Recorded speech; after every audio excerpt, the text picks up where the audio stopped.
taking this further on, you were talking about the psychology side of it. Like we've noticed that you're working with Goalkeeping Intelligence, and can you tell us a bit about that? Because you've been doing with talking about the psychological aspect. Absolutely. Well, yeah. So I suppose what I've done now is as it's evolved, it's broken into lots of different parts. So we've got the podcasts that we do, which are great, and I'm fortunate to know a lot of the lads in the Premier League and a lot of the top goalkeeper coaches. So we've got a podcast that goes out regularly, and that's under a company, Goalkeepers Union. We've then got Goalkeeping Intelligence, which is a little bit more in depth on the strength and conditioning side and nutrition and touching on different elements there. We've then got the coaching schools that do very well, and I do a lot of work with the professionals as well. So we're trying to hit a lot of different aspects of goalkeeping. Like my dream one day is to be able to work with a young goalkeeper from their very first catch all the way to playing for England or Denmark. You know, that's kind of I suppose my big dream. And I'm quite lucky now. Like I mentioned, I work with a lot of the top end pros, certainly a lot of championship lads that are starting week in, week out.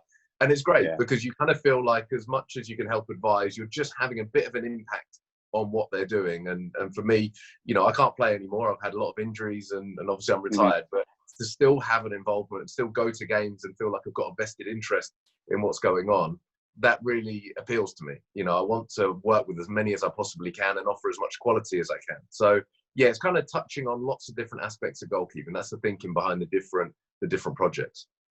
That's awesome, because that's what we started the podcast, and we're still obviously young and still playing. So we want to learn along the way and keep learning, but also sharing our knowledge. And we have plenty of questions coming in, and we just want to share our opinions. We share other people's opinions. And I actually started when I was 18. I took 2 Danish DBU, it's called, the goalkeeper licenses, so I could learn the theory and put it into practice. And one of them is a UEFA, it's called M1. So I learned very early on, and it was fully intentional because I've also coached kids for 4 years at that point. So it was just to learn all the way.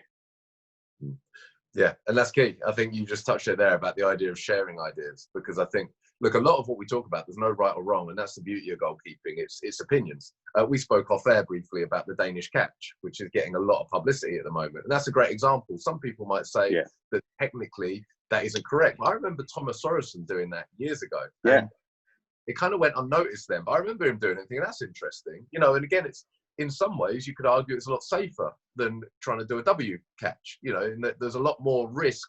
Some would argue that if you're trying to catch, you know, your standard kind of W style, there's a lot more that can go wrong than if you're tracking the ball in the way that the likes of Thomas Sorensen, Peter Schmeichel, and so many Danish goalkeepers have done. So it wouldn't surprise me, in the same way in that side volleying 20 years ago was considered to be a bit fancy and, you know, a little bit elaborate, and really it's not needed. Now, if you don't have a side volley, you know, that's a real weapon that you're missing. So it might be that in 10, 15 years' time, if you don't have the Danish Catch in the locker, then you're missing a trick. And actually it's seen as not being quite to the level of somebody that does have it, for instance. And that's where I love where goalkeeping is going, and that as it evolves, and, you know, you see goalkeepers now that are playing out from the back in the way that they are, which again, 20 years ago, goalkeepers didn't do. It's the evolution of goalkeeping, and it's figuring out, I don't know what the next bit is. It might be something as simple or similar, you know, as a Danish Catch, or just a small detail that helps take goalkeeping to the next level. Yeah, and just to tell my opinion about the Danish Catch, to me, it's just something that I've learned at such a young age. And people ask, doesn't it hurt your chest? And isn't it dangerous? And to me, it's just the safest way to catch the ball for me in the span from basically my nose and down to my belly button, because I can either jump or I can bow down a little bit. And it's just so safe to me. And I trust it more than my hands when, especially with a fast ball, because maybe if you have to bow down a little bit and try and do the W catch, it can happen a lot of different things. So yeah, to me, it's just super safe way for me, and I trust it so much. Yeah, I'd have to agree. And I know there's lots of differing opinions, but, you know, I'm sure a lot of goalkeepers have experienced that shot that's struck around chest high, just moving a little bit. You go to catch it and it goes through the hands and, you know, goes in. You know, seen a few goalkeepers do it very famously, I guess, in big games. And actually, of course, you know, we talk about making the cup save lower down. That's a very safe way of making a save. So the higher you can do that, it makes logical sense that that is a much safer option. So again, it wouldn't surprise me if we're having this conversation in 10 years' time. if all top goalkeepers from around the world all adopt that technique. Because again, it's a tiny, tiny improvement. But again, that's where we're at with goalkeeping now. It's finding those little marginal gains that might just make a goalkeeper that little bit better. Yeah, and like your body is behind the ball, and the ball can't go through your body. Yeah. It's as simple as that. There, you're right. Spot on. Yeah, and it is interesting to see all the different techniques around the world. I've been fortunate to be in Italy to have some practices there where the different techniques is so different compared to the technique we do back home in Denmark. And now both me and Alexander have experienced the American way of goalkeeping. And it's interesting with your topic as well. You talked about earlier the development that have been in goalkeeping and goalkeeping styles. That goes back to a topic Alexander and I find interesting, and you have talked about it as well, because we are Danes, obviously, and we have talked a lot about the Peter Schmeichel and Kasper Schmeichel. And you have talked about if would Peter Schmeichel, with the playing style he had, be successful if he played nowadays? Yeah, look, this is where I suppose, and what I'll say on this is where I feel the goalkeeping moves. And what I mean by this is that at the moment in the Premier League, arguably the two best goalkeepers are Ederson and Alisson, two Brazilian goalkeepers. Now, rewind 20 years, Brazilian goalkeepers, that was seen to be the weak point of a Brazilian team. Now all of a sudden they're producing world-class goalkeepers, apparently. Spanish goalkeepers have been so popular for a period of time. Italian goalkeepers, like Buffon, of course, so popular for a period of time. German goalkeepers, Neuer. And then, of course, Danish goalkeepers. It wasn't so long ago that, of course, Peter Schmeichel, for me, comfortably, was the best goalkeeper in the world.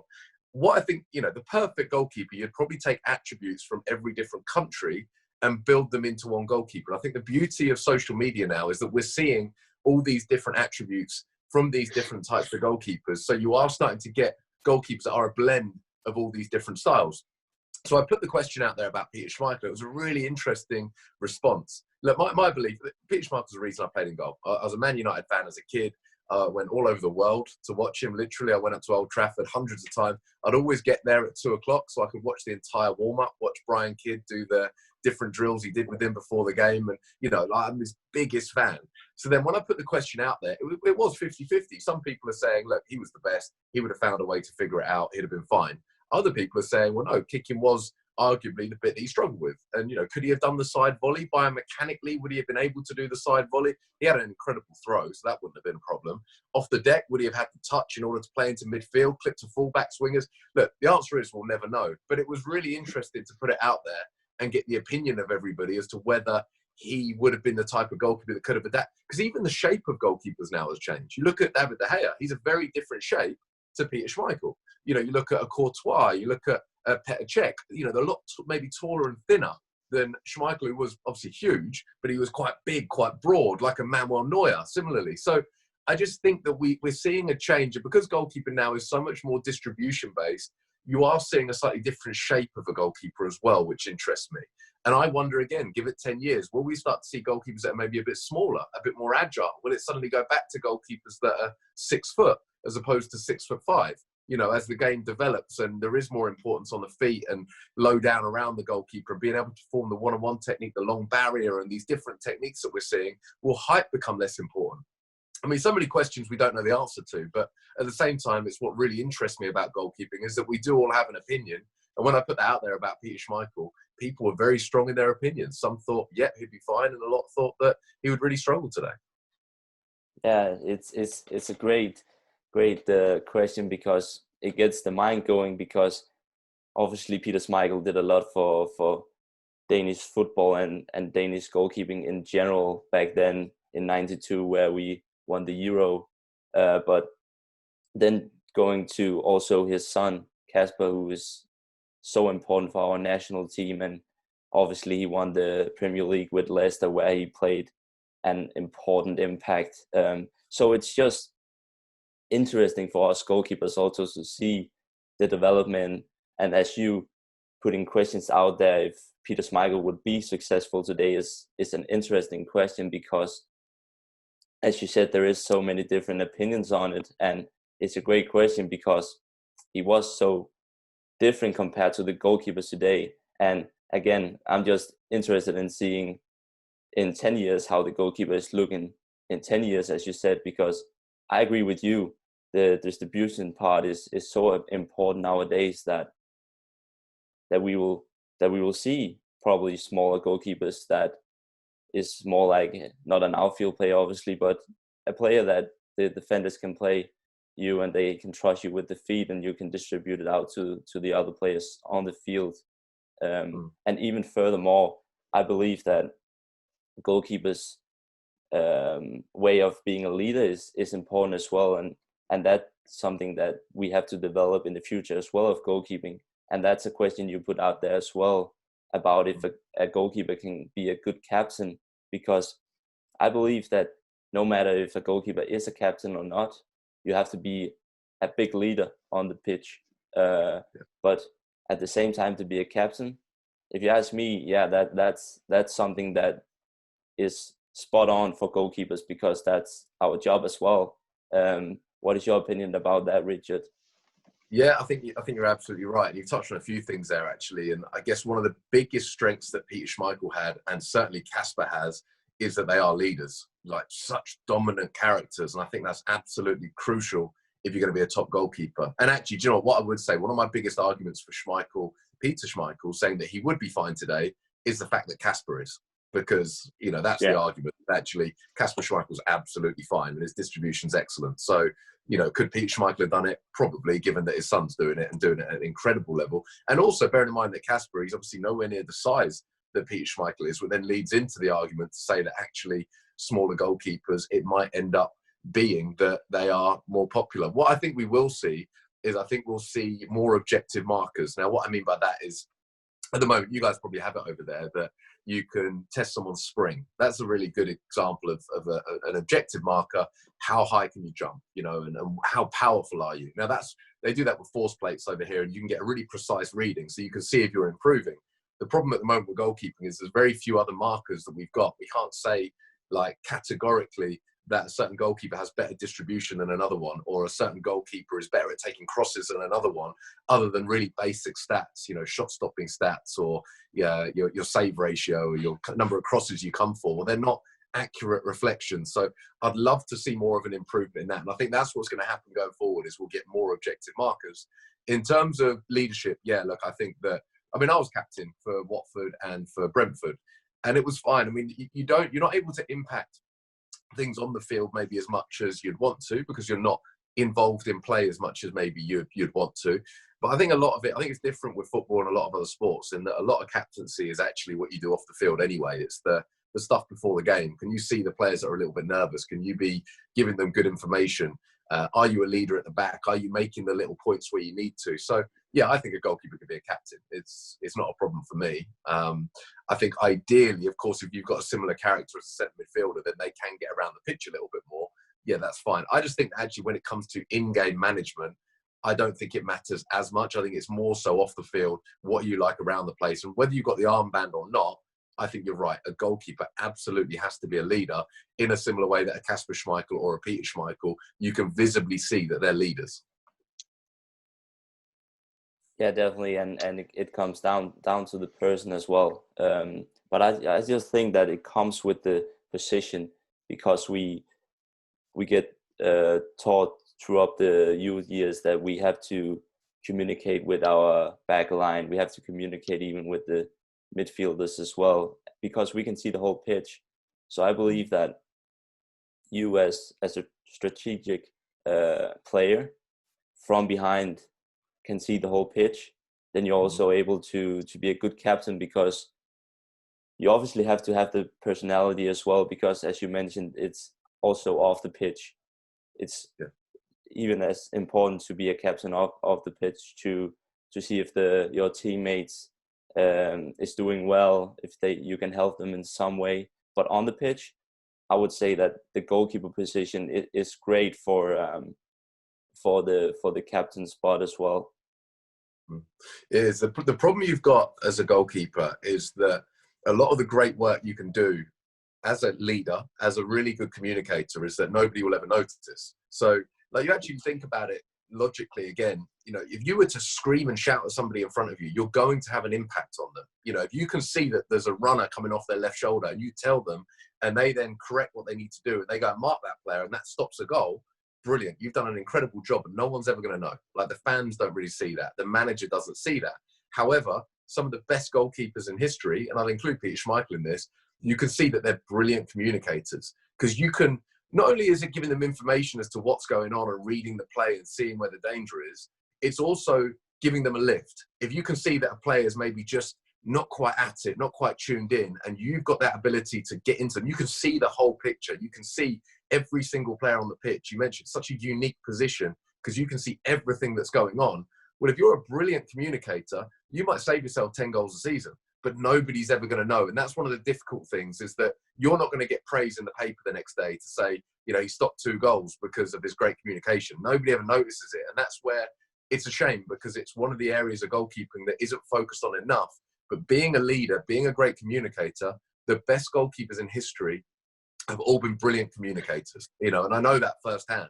If you are a brilliant communicator, a brilliant leader, that's going to make you a better goalkeeper, but you're not necessarily going to get credit from fans or from a manager because of it. So, talking about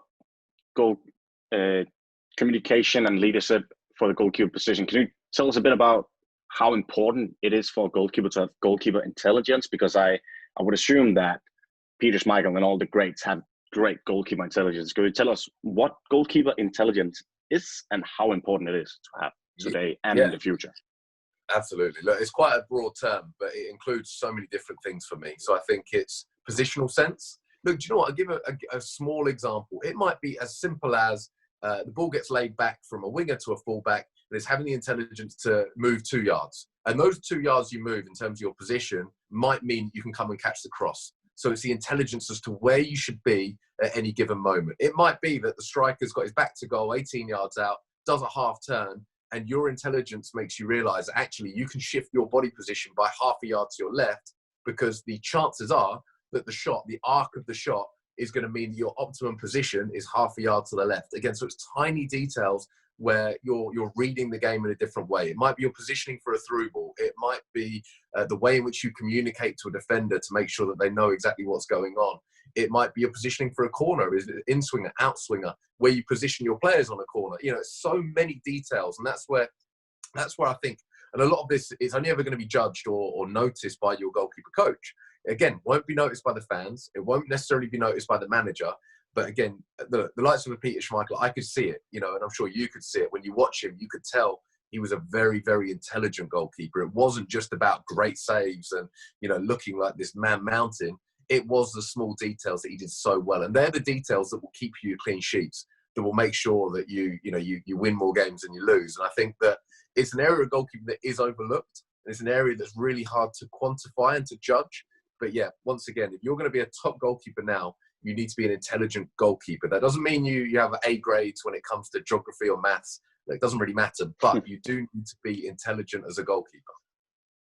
Yeah, and I agree. And it's such a, like you said, it's something that you can't really measure, but you can definitely tell if a keeper is smart, like goalkeeping intelligence wise. So with this, for today and the future, the importance of this is, it sounds like that you think it's very important, and it's something that, but how can you work on it? I think it's more, question.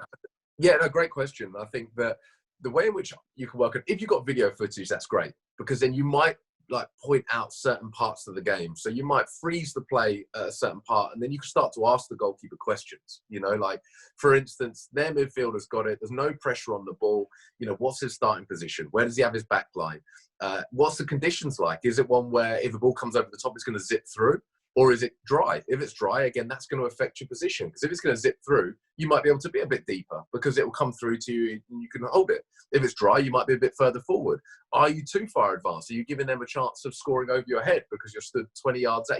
So it's I suppose the way in which you could work with it with a young goalkeeper is, if you do have video footage, it might just be that you're stopping play and asking questions. Do you know, interestingly, I didn't find this out until the other day, but the Huddersfield Town goalkeeper coach, and he told me this, and I was quite proud of this in a way. He gets his young goalkeepers to listen to our podcast. So we've had like Tom Heaton, Joe Hart, Ben Foster, and he quizzes them on it. He asks them, what have you learned from that podcast? Now, for me, that's goalkeeping intelligence. What is it that they've said that you've taken on board that's made you that little bit more intelligent? And it is like a subject. If it was a subject at school and goalkeeping was a subject, what grade do you currently get? You know, and there's always something you can learn because there's so many tiny details that might just make that little bit of a difference. So I think that's one way in which you can do it, is maybe if you're working with a young goalkeeper, look at footage, ask them to tell you about certain goalkeepers, see if they can spot what you can spot about some of the world's best. You know, that might be a question. What was it about Peter Schmeichel that made him so great? And say that to a young goalkeeper and see what they come up with and see what their opinions are. And it will get them thinking in a different way. That's absolutely brilliant. That's great advice for all of the goalkeepers out there and all of the coaches to do this, like to give your keepers kind of homework.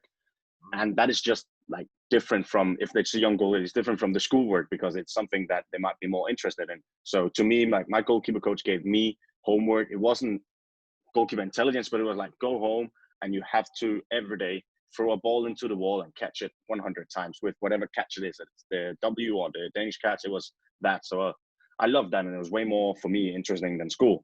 So, but exactly. That was just me. But to take this further on, like since me and Marcus called this podcast Gloves On, we want to talk a bit about gloves. So what is or were your favorite gloves and why? Yeah, I guess I was quite classic. So I had Sells sponsored me for most of my career. So it was the wrapper that they did. To be honest, I always liked the white boots, white gloves, and whatever kit. So that was me really. So I had I moved from Sells, I went to Sells Sport as well for a little while. I like their gloves. I just had a plain white pair of gloves. But you know what? I wouldn't say, and I know there's a lot now, and it's got the technology now is even better. So now if I train, I wear really thin gloves. I like gloves where I can really feel everything. And gloves have moved that way. I think when I first started, gloves were very, very thick. It felt like you didn't have much feel on the ball.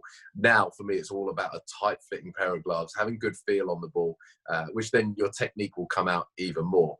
In terms of brands, like, there's so many great brands out there now, which is great. And it's really, I guess, whatever allegiance you've got to a particular brand. You know, I won't name any brands at the moment, but there's some great brands out there. But for me, it's about tight-fitting gloves with obviously great grip, good feel. That's what's important to me. All right, awesome. That's really interesting because I'm the same. Like I want a tight glove, a fit glove, still with great grip. And to me, the wrist wrap is important as well because I want it really tight, as you mentioned. So I don't know if I haven't tried the strapless, but I don't think it would be anything for me. But Marcus, what about you? What do you think about this? No, I agree. I'm down to basics as well. I'm pretty basic with regard to equipment. If you ask me, I'm not that guy who's all about the color and stuff like that. So yeah, I haven't actually. I think maybe 5 years ago I tried some cells as well, but I haven't tried them recently. But back then it was a great brand, and great glove. So yeah, I'm down to the basics as well.